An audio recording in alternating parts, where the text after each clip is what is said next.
नमस्कार। आज हम आपको भारत पर अरबों के आक्रमण के बारे में चर्चा करेंगे।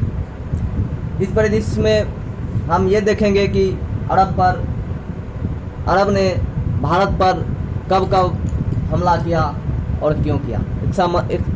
इसका मकसद क्या था? क्या ये धर्म प्रचार करने के लिए भारत पर आक्रमण कर रहे थे या यहाँ लूटने के लिए भारत पर आक्रमण कर रहे थे? सबसे पहले हम ये देखेंगे कि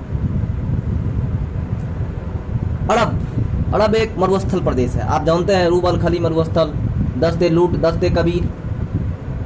दस्ते कबीर तो ईरान में हो जाते हैं। रूब अल खली मरुस्थल सऊदी अरब के रीजन में हो जाता है। चूँकि इस्लाम का धर्म के संस्थापक बोला जाए मोहम्मद साहब पैगंबर, जिसका जन्म 570 ईस्वी में हुआ था। ये 570 ईस्वी में जन्म होने के बाद ये मदीना में पैदा हुए थे और 610 ईस्वी में इसको ज्ञान की प्राप्ति हुई थी। 610 ईस्वी में इसको ज्ञान की प्राप्ति हुई थी। 570 में इसका जन्म हुआ। 610 ईस्वी में इसको ज्ञान की प्राप्ति होती है और जब ये इसको ज्ञान की प्राप्ति होती है तो ये मक्का से मदीना की यात्रा करते हैं। ये मक्का से मदीना की यात्रा करते हैं 622 ईस्वी में। इसी को मुस्लिम जगत में हिजरी संवत का संज्ञा दिया गया है और अंत में जाके 632 ईस्वी में मोहम्मद साहब पैगंबर की मृत्यु हो जाती है। अंतिम में 632 में मोहम्मद साहब की पैगंबर की मृत्यु हो जाने के बाद इस्लाम जगत में खलीफा के लिए युद्ध शुरू हो जाता है, जिसमें दो प्रमुख धर्म सामने आता है। दो धर्म के दो प्रमुख हिस्से शामिल आते हैं, जिसमें एक है शिया, दूसरा है सुन्नी। खलीफा क्या होता है? खलीफा मुस्लिम धर्म में सबसे बड़ा पोस्ट उस समय का कहिए खलीफा हुआ करता था। शिया बोलता था नहीं, ये जो मुस्लिम होगा ना, ये जो खलीफा होगा, ये मोहम्मद साहब पैगंबर के खून का जिससे रिश्ता होगा वो जो है खिलाफा कहलाएगा। जबकि सुन्नी बोलता था ऐसा नहीं हो सकता कि खलीफा कोई भी बन सकता है, बस जिसमें यह गुण हो कि खलीफा बनने का। तो यहीं से शिया और सुन्नी का युद्ध शुरू होता है। आप जानते हैं करबला के मैदान में शिया और सुन्नी के बीच भयंकर युद्ध हुआ था। अब चलते हैं हम, मेरा आज का लेसन कुछ और था, हम कहीं और बोल दिए। भारत पे अरब का अरब देखिए, अरब एक प्रायद्वीप है, यानी मरुस्थल है। वहाँ एक विशाल मरुस्थल रूब अल खली मरुस्थल है। यहाँ से अरबवासी सर्वप्रथम भारत पर आक्रमण करने के बारे में 611 ईस्वी में सोचता है। 611 ईस्वी में अरब का आक्रमण भारत के ऊपर होता है, जिसमें अरब की हार हो जाती है। अरब जीत नहीं पाते हैं। उस 711 ईस्वी में होता है पहला आक्रमण। उसके बाद दूसरा आक्रमण 712 में किसके?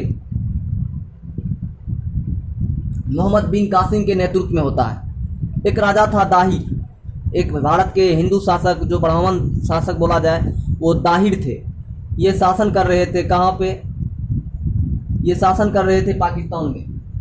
ये दाहिर को हराकर उस समय सिंध पर जो शासक था, यानी सिंध देखिए, यहाँ पे जो शासक था, ये सिंध आज भारत और पाकिस्तान के बीच जो कच्छ के लेके लड़ाई होता है, कच्छ की खाड़ी लेके ये सिंध पर, इस सिंध उस समय यहीं पे आक्रमण होता है मोहम्मद बिन कासिम का, और यहाँ पे ब्राह्मण शासन जो दाहिर था वो पराजित हो जाते हैं। हम लास्ट में आपको बताएंगे क्या हाल होता है दाहिर का, मोहम्मद बिन कासिम का, क्योंकि वो बहुत बुरी तरह से यहाँ के आदमी को मारा था। एक स्थान है जो हम आपको आज बताएंगे, वहाँ पे भयंकर हत्या। ये मोहम्मद बिन कासिम जो है उदेल एक जगह है, यहाँ पे ये भयंकर मारपीट करता है और ऐसा बोला जाता है कि 17 वर्ष से कम उम्र के आयु के सभी पुरुष को मार दिया जाता है। ये उदेल में ऐसा हुआ था। अंत में मोहम्मद दाहिर को पराजित करके उसे खत्म कर दिया जाता है और वो धन लूट के वापस चला जाता है।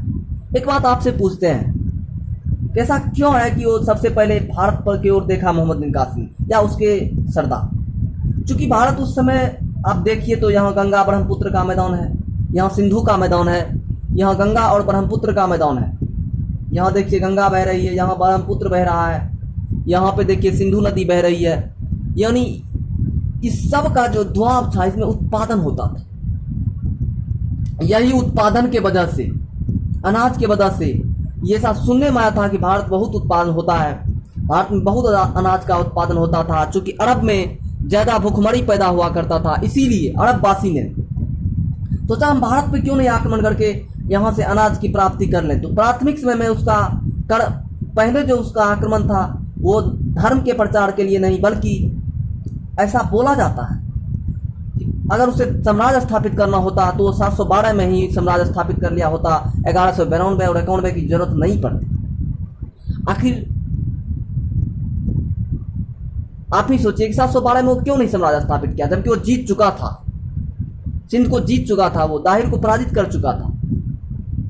तो इसीलिए वो उसका मकसद था लूटना और लूटते हुए वापस चला जाना। अब हम आपको एक इंटरेस्ट कहानी बताते हैं। जब